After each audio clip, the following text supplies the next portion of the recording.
This video is for anybody who may be thinking about buying a pair of Nike Romaleos and wants to know how they hold up after a little over a year of use. Stay tuned to find out. So this is just a quick video where I'll give an update as to how my Nike Romaleos have held up after almost a year and a half of use.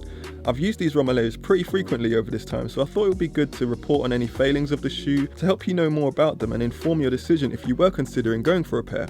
I find the problem with a lot of reviews online today is that people show you how great the product is at the start, but not many people actually revisit the product and show you how the product has performed over time. So that's what I'm going to try and do for you today. So here we go.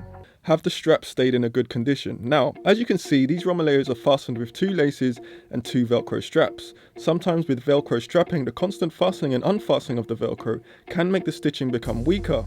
I haven't noticed any weakening of the Velcro strapping. All of the stitching is still in place, which is kind of impressive.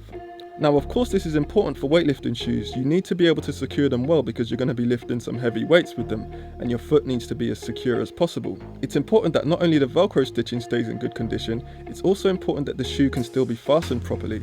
The strapping and fastening system hasn't showed any signs of weakness in the whole time, which has been great. To be fair, I have treated these shoes pretty well. I mean, they weren't cheap, but I'm very happy that they've shown the durability that I assumed that they would have in my first initial review.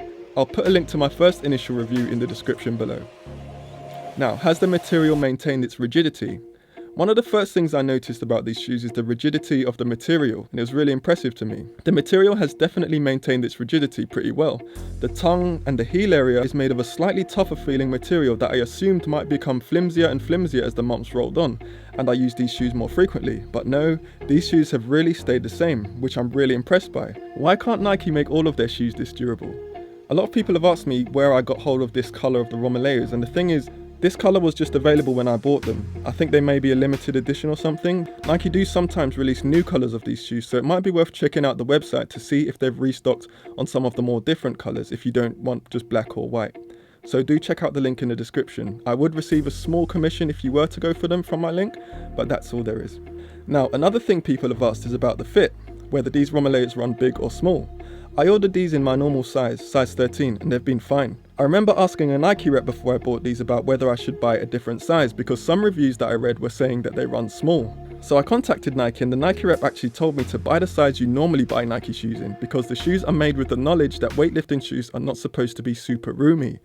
If they're too roomy, you're going to have the problem of heel slippage, which is something a lot of reviewers were complaining about. So with that logic, I followed her guidance and just bought the normal size, and they've been absolutely fine, not had any problem at all. If you own these yourself, let me know whether you went a size bigger and if you experienced any heel slippage yourself. I'm really interested to know. The reason you don't want any heel slippage is obviously because you want your foot to be planted, especially if you're lifting heavy weights. You need to feel planted and secure, so pay extra attention to the fit you get. If you have to order 2 pairs to try on in order to be sure, then so be it. If you're concerned about getting the right sizing, our ebook might help you. The ebook basically shows you the correct way to measure yourself for weightlifting shoes. Check it out, the link is in the description. Now, if you didn't know, the Romaleos have a TPU cup on the heel that is of course formed as part of the raised heel.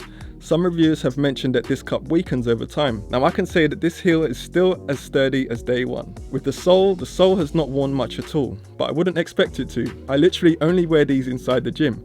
These shoes are hard and heavy, and I think you'd be crazy to wear them in any place other than the gym. So the sole pretty much has no wear to it, and it's still really grippy, which is awesome.